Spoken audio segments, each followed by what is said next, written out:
If your morning blood sugar is higher than you expected, it can feel frustrating. But that number is actually giving you very useful feedback about insulin resistance and metabolic progress. And once you understand what it's telling you, you can stop reacting to single readings and start watching real improvement. Your morning glucose reflects what's happened overnight. So, did your body rely on stored fuel, or was insulin still elevated from late eating or frequent meals? If morning glucose is elevated, some degree of insulin resistance is still present. That's common and it doesn't resolve overnight.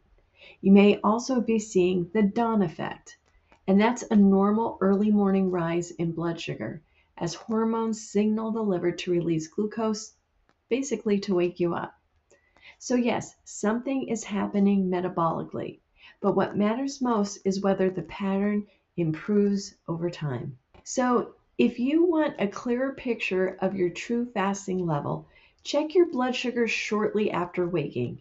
Then check it about 45 to 60 minutes later before eating or drinking anything with calories. Many people will see that number settle once they're up, moving around, and fully awake. That second reading often gives a better sense of your baseline with less influence from the dawn effect. So, morning glucose reflects liver glucose release, overnight insulin levels, metabolic flexibility. So, if insulin resistance is improving, you'll usually see less overnight glucose output, fasting numbers trending down, less day to day variability. But this happens over weeks to months, not days.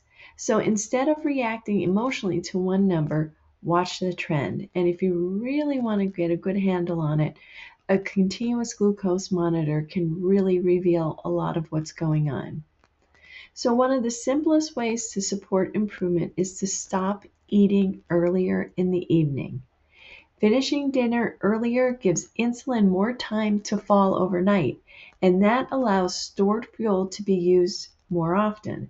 So you can amplify that effect by taking a short walk after your last meal.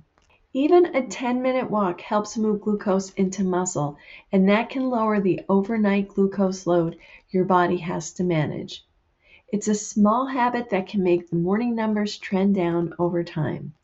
So your morning glucose isn't just a number, it's feedback. Watch the trend, give your body time, let insulin resistance improve. I'll see you tomorrow.